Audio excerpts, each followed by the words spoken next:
Muchas gracias, doctor Julián, por su excelente conferencia. Y a continuación me permito presentarles a la doctora María Isabel Agostini. La doctora María Isabel Agostini es profesor universitario del Hospital Universitario de Caracas en la Universidad Central de Venezuela. Es médico adjunto y profesora en el Centro Médico Docente de la Trinidad de Endocrinología, Diabetes y Metabolismo. Y la voy a dejar con ella para poder presentar nuestro próximo invitado. Adelante, María Isabel, bienvenida. Gracias. Para continuar, el doctor Cooper nos conversará de cáncer de tiroides de bajo riesgo, controversias en su manejo. Hello, it's a pleasure to be with you this afternoon to present a talk on low-risk thyroid cancer. Many of you don't know this, of course, but I have been to La Trinidad in the past. In the early 1990s, I was privileged to participate in an endocrinology meeting at La Trinidad and gave some lectures on thyroid disease. I also met some people who became friends of mine, including Dr. Daniel Morante and Dr. Jose Luis Ceballos. I want to thank Dr. Cano and Dr. Agostini for inviting me to speak to you, and I look forward to doing that and maybe getting some feedback. So anyway, I'm going to be talking about low-risk thyroid cancer. This is, as you probably know, the majority of the thyroid cancer we are seeing today. I'm going to speak about the sort of panorama of thyroid cancer that exists today in terms of the kinds of patients we're seeing, and then talk a little bit about how we address the treatment of these patients in terms of surgery, the question of whether radioiodine is indicated or not, and then the degree of TSH suppression that's appropriate. And then we'll talk about short and long-term follow-up. Of course, much of what I'm going to say is found in the 2016 ATA guidelines that I'm sure you have looked at and have ready access to. So let's just talk about new paradigms first. Everything is really based on the TNM definition and staging systems. And of course, T1 and T2 tumors, that is up to 4 centimeters in diameter, are considered in general to be low risk. And I think the main thing to really try to emphasize is that even lymph nodes, when they're present, can be part of low-risk disease, especially if they are found at the time of surgery and are small and not clinically evident. And so even though a patient may have N1 disease, if they are clinical N0, in other words, not found on physical exam or imaging, the recurrence rate after surgery for these patients is extremely low.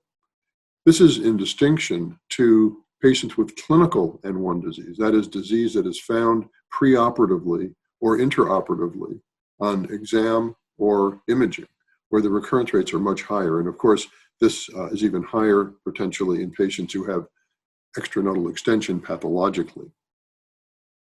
But it's the clinical N0 that I want to emphasize because this is by far and away the most common scenario that we see. And here we see overall survival from a large series of patients at Memorial Sloan Kettering.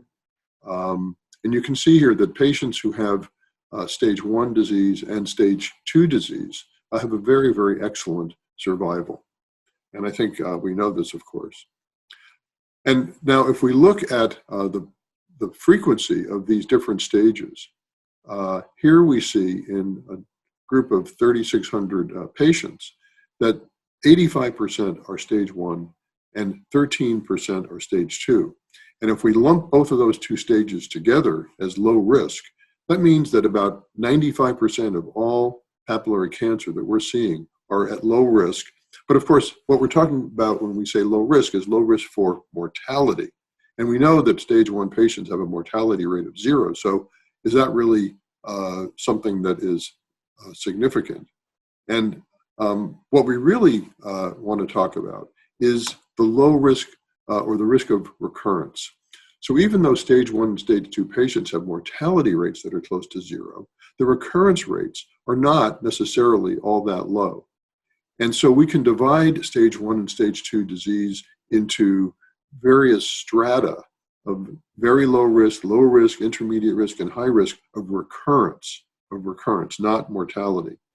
So a person can be at low risk for mortality, but can be at high risk for recurrence. And I think it's sometimes that terminology gets mixed up. So, and the other thing is that I think you probably know this, but when we talk about recurrences, it's really more often persistent disease that is then just detected subsequently on imaging or by thyroid globulin measurement, and not really a true recurrence.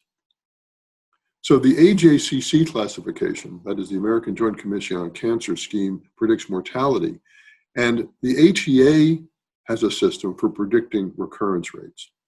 And this is how it's looked at. So there's a low risk where we have all these very low risk features, including clinical N0 nodal disease, as long as there are less than 5 nodes and the focus of the metastasis in the node is less than 2 millimeters. We have intermediate risk disease where there are more lymph nodes or larger lymph nodes. And then, of course, we have higher risk disease. But I'm really going to focus on the low and intermediate risk patients since they are by far and away the most common. And again, now we're looking at recurrence-free survival, not overall survival. And again, as you know, even in stage 2 disease, where we have a relatively higher frequency of recurrences, 85% are recurrence-free after a 10-year follow-up period. And so the main way we have of estimating recurrences is in distinguishing the kinds of cervical nodal disease that you find either preoperatively or intraoperatively or on pathology. And I think many of you are familiar with this graph or chart where we have low risk, intermediate risk, and high risk. Now these again are risk for recurrence, not risk of mortality.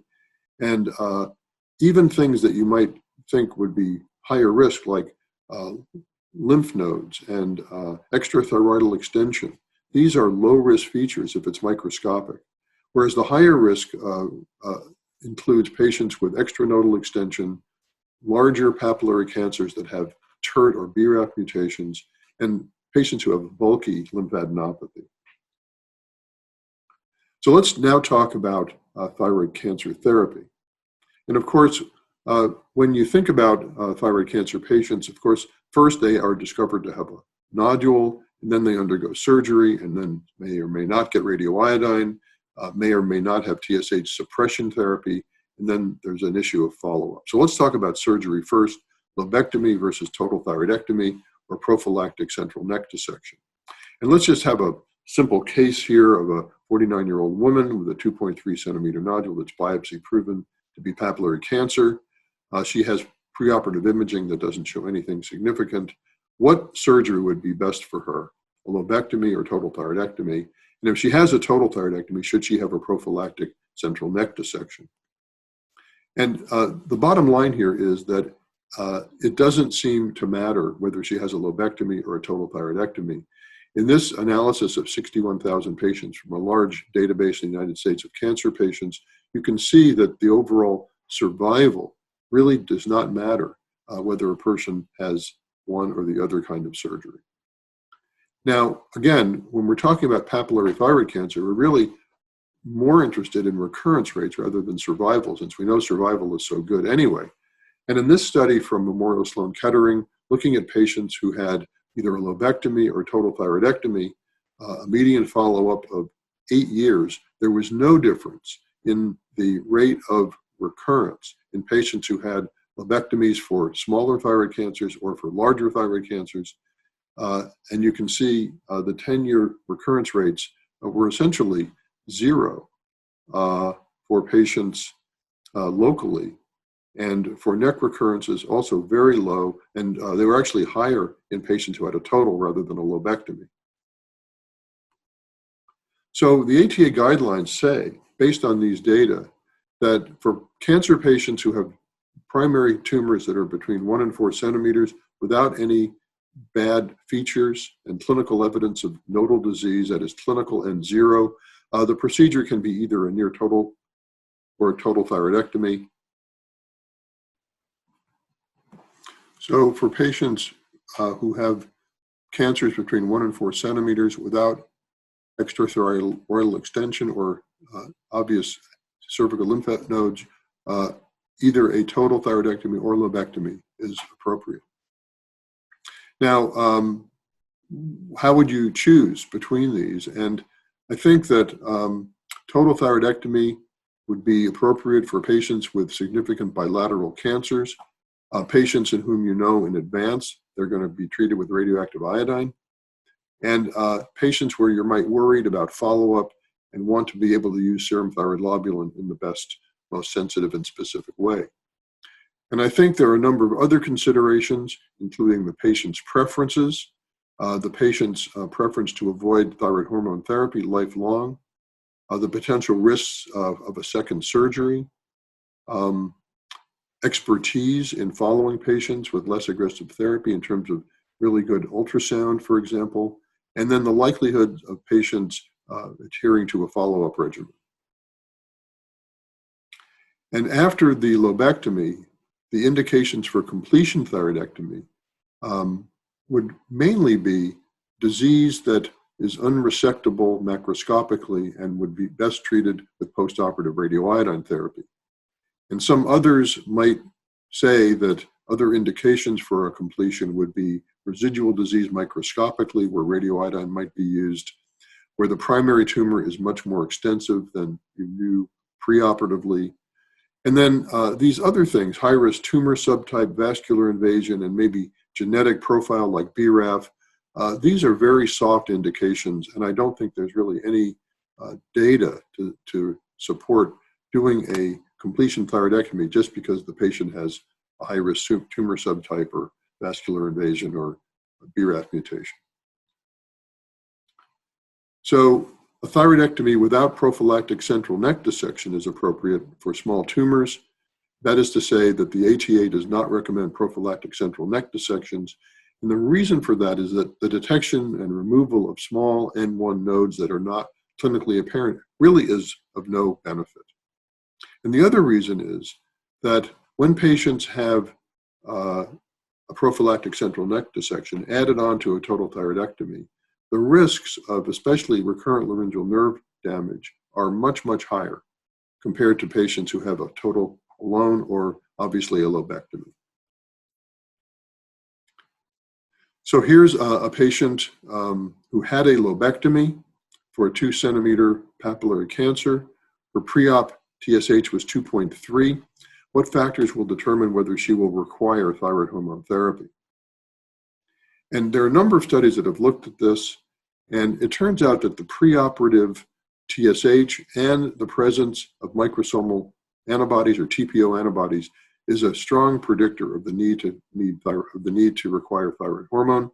And so if the TSH baseline is less than 2.5 and antibodies are negative, there's a relatively low risk of having to be on thyroid hormone. And on the other hand, if the TSH is higher and antibodies are negative, or especially if the TSH is greater than 2.5 and antibodies are positive, there's a very high risk, 85%, of needing to be on thyroid hormone. And I think the antibody positivity also translates into seeing lymphocytic thyroiditis in the pathologic specimen along with the thyroid cancer. Now, remember, after a lobectomy, the patient really is not a candidate for radioiodine. Also, the use of serum thyroid globulin is really a little help, but there are certainly advantages. A, it's less risky, and also people don't need to be on thyroid hormone therapy often, and I think that these advantages, at least in my opinion, outweigh the downsides. Now let's just turn to radioiodine therapy. Who should get it and how much should they get? The reasons to do this are to obviously destroy thyroid cancer that may remain, so this is adjuvant therapy in an oncologic sense, and theoretically prevents recurrences.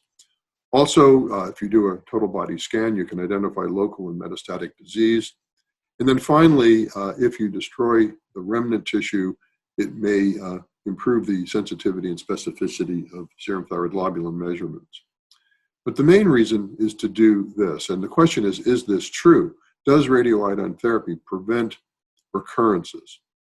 And the answer is, for stage 1 patients and stage 2 patients, there's very little evidence for this. So here's one study looking at 1,298 patients with low-risk disease. Some got radioiodine, some did not. And now we're looking at disease-free survival, not mortality, but just recurrence rates. And you can see that there's no difference between people who did or did not get radioiodine. And then here is a study from the Mayo Clinic. And now we have patients who have N1 disease. So these are people who actually had lymph node disease. And again, no difference in tumor recurrence after a 15-year follow-up for people who did or did not get radioiodine. So radioiodine is generally favored in patients with high-risk disease, especially with large and bulky lymph nodes or the presence of extranodal extension pathologically. And some people would say that patients with advanced age may be candidates because of cancer being perhaps more aggressive in the older age group. Now, one of the things that's emerged over the last 5 to 10 years is the use of serum thyroid globulin to decide about the need for radioiodine therapy postoperatively. These are obviously in patients who have had a total thyroidectomy. And in this study, among patients who had very low serum thyroid globulins postoperatively, there was no difference in the recurrence rates between people who did or did not get radioactive iodine. These are low-risk patients. 35 did and 45 did not, and they had similar disease-free survival. And even in these patients at intermediate risk for recurrence, there was no difference between those patients who did or did not get radioiodine after having a total thyroidectomy. Now, it is true that giving radioiodine may improve the sensitivity and specificity of serum thyroid globulin, but it turns out that thyroid globulin is quite useful anyway, even without radioiodine therapy. And in this study, looking at patients who did not get postoperative radioiodine therapy, you can see that the serum thyroid globulin drifts down over time. It's in the hands of an excellent surgeon with a good thyroidectomy. The serum thyroid globulin levels are very, very low and decrease over time. This is after several years. And the other important thing is that if a patient does have recurrence in patients like this, the serum thyroid globulin does rise, and you'll be able to detect it. And you don't need to have radioiodine ablation to be able to do this. So radioiodine use should be individualized, and it should be considered only for those patients with more invasive disease, larger tumors, bigger and bulkier lymph nodes, and maybe people with adverse histologies. It can be avoided in patients with very low post-op serum thyroid globulin levels. And even if the person hasn't had radioiodine, you can still use the thyroid globulin to monitor patients if they've had a total thyroidectomy, even if they haven't gotten radioiodine. And here is another study just comparing total thyroidectomy versus lobectomy. And you can see here that among patients who had a total thyroidectomy without any additional therapy over an 8-year follow-up period, 95% had no evidence of disease. And in patients who had a lobectomy, again, without any additional therapy, almost 90% had no evidence of disease after an 8-year follow-up period.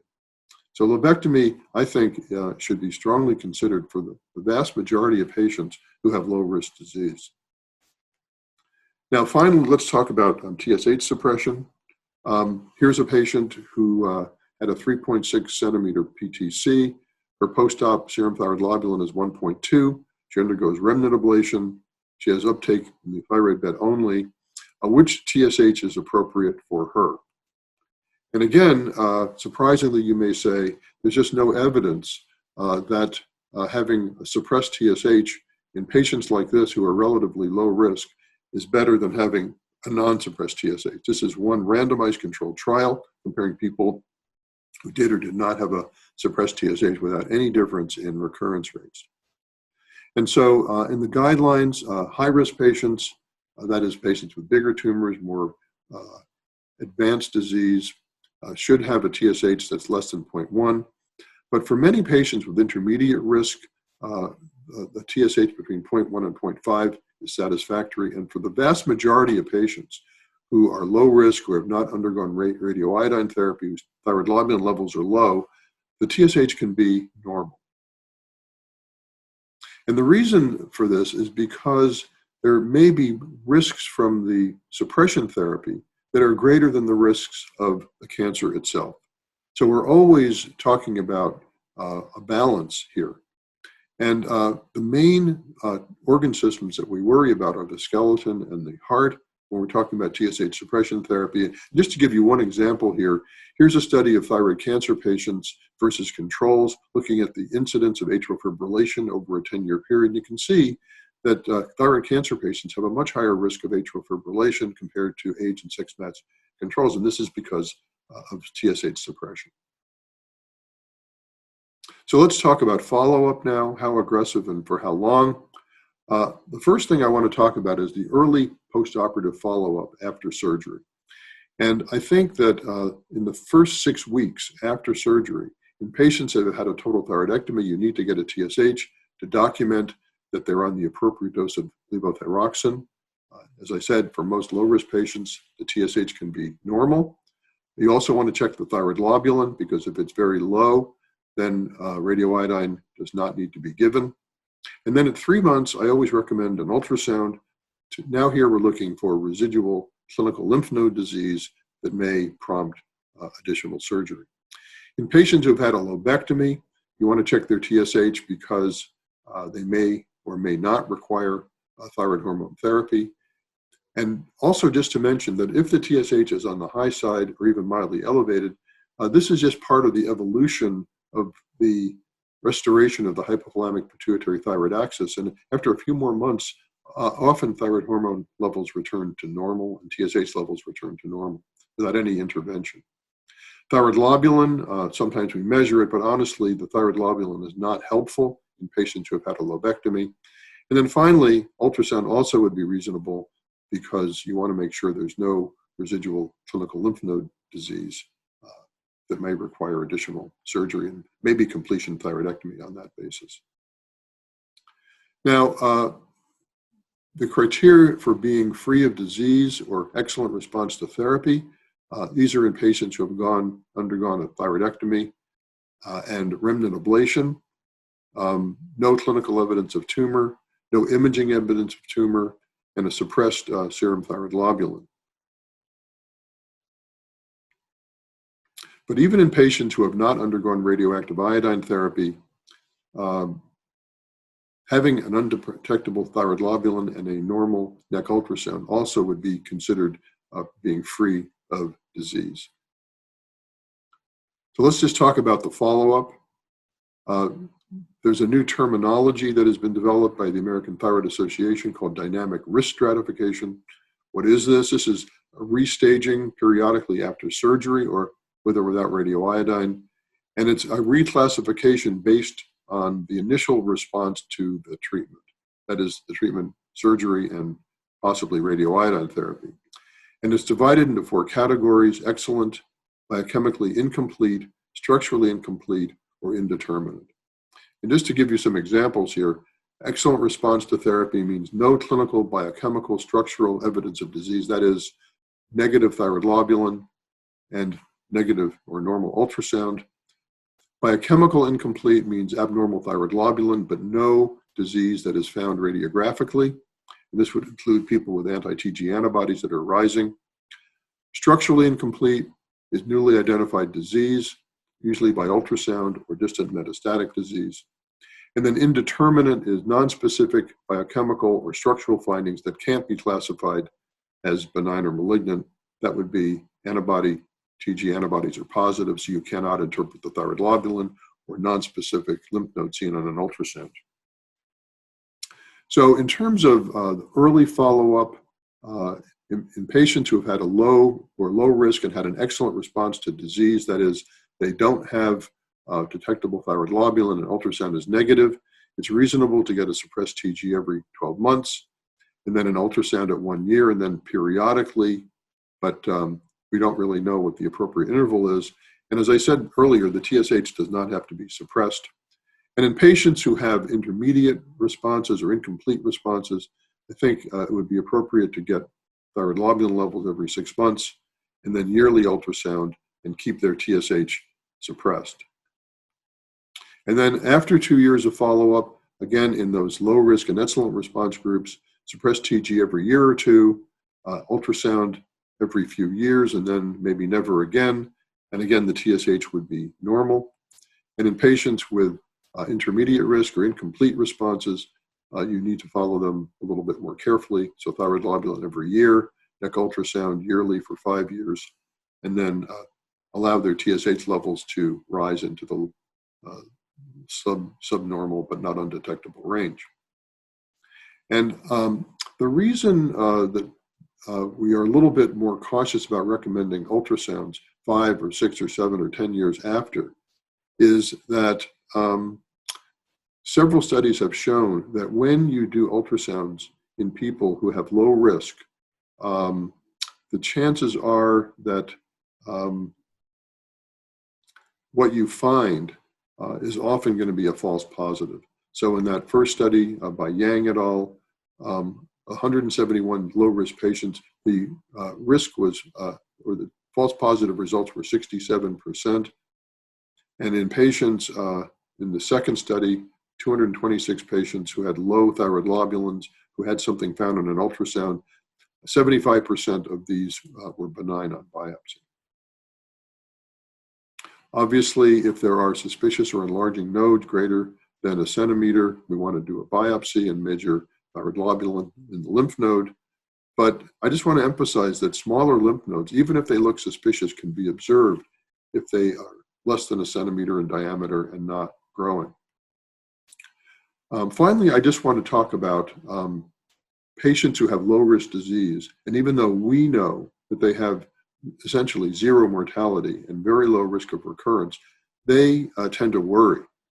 And this is a study of over 2,000 thyroid cancer patients who are cancer-free by the criteria we've discussed. And yet, if we look at the percent of people who are worried about dying, about harm from the treatments they're getting, their quality of life, their families, and the risk of recurrence, you can see it's quite substantial. And what I think is interesting here is if you look at various subgroups, looking at these various characteristics and looking at the harms from treatment, recurrence risks, deaths, as you might expect, men tend to be much less worried about all of these things than women. It turns out here that older people tend to be much less worried than younger people. And then I think for this audience, if you look at race and ethnicity, Hispanics tend to be the most worried about harms, their families at risk, recurrence rates, and death. These are obviously American people of Hispanic origin, but I think it may also be true for the Venezuelan population. So practical message number one is that the ATA provides a framework for predicting recurrence rates in low-risk disease, and that dictates who should get radioiodine therapy and who needs full TSH suppression and who does not. In general, surgery, radioiodine therapy, and TSH should be less aggressive and individualized, and we don't really recommend this one-size-fits-all paradigm, which used to be everybody gets a total thyroidectomy and everybody gets radioiodine and everybody has their TSH suppressed. And also there's this concept of dynamic risk stratification, which allows patient care to be more individualized and cost-effective, where you are constantly reassessing how the patient is doing in response to the initial treatment. And with that, I will say thank you very much for your attention. And again, I appreciate your invitation to speak to you. Thank you.